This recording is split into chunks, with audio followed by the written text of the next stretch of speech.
પ્રધાનમંત્રી ફસલ બીમા યોજના આપણને ખબર છે અહીંયા શું કરવું પડતું હતું?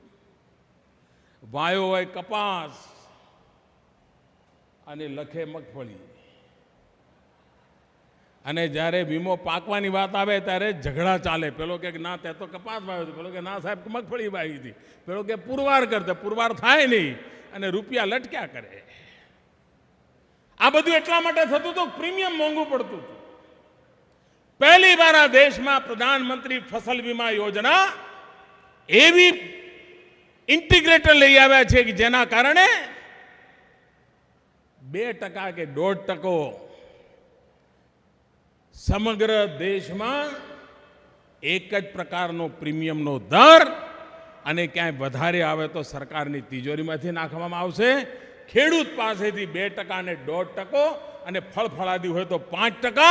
આવો એક એવી ફસલ વીમા યોજના લાવ્યા. અને એટલું જ નહીં, ખેડૂતે વાવણી ન કરી હોય, એણે બેચારાએ અખાત્રીજના દાડે વાવણી કરવાનું નક્કી કર્યું હોય, બધું રેડી રાખ્યું હોય, આખો જૂન મહિનો રાહ જુએ, ટીપું પાણી ન પડે, જુલાઈ મહિનો રાહ જુએ, ટીપું પાણી ન પડે, ઓગસ્ટ મહિનો રાહ જુએ, ટીપું પાણી ન પડે.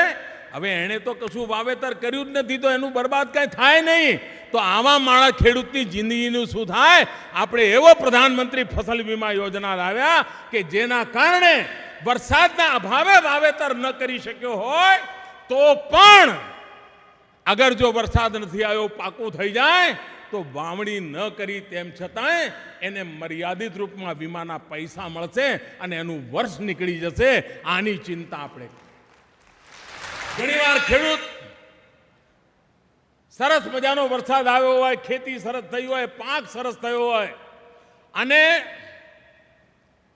ખરીમાં બધો ઢગલો પડ્યો હોય, હવે થોડા દાડા ટ્રેક્ટર કોઈનું ભાડે આવે એટલે બજારમાં જવાનું જ બાકી હોય, અને જો 15 દાડાની અંદર જો વરસાદ આવી જાય અને આ ખરીમાં ઢગલો બન્યો હોય જો બરબાદ થઈ જાય તો પણ વીમો મળે. એવો પાક વીમા ફસલ યોજનાની પ્રધાનમંત્રીની યોજના લઈ આવ્યા છે. કિસાનને સુરક્ષિત કરવા માટેની પરફેક્ટ યોજના સાથે કામ કરી રહ્યા છે.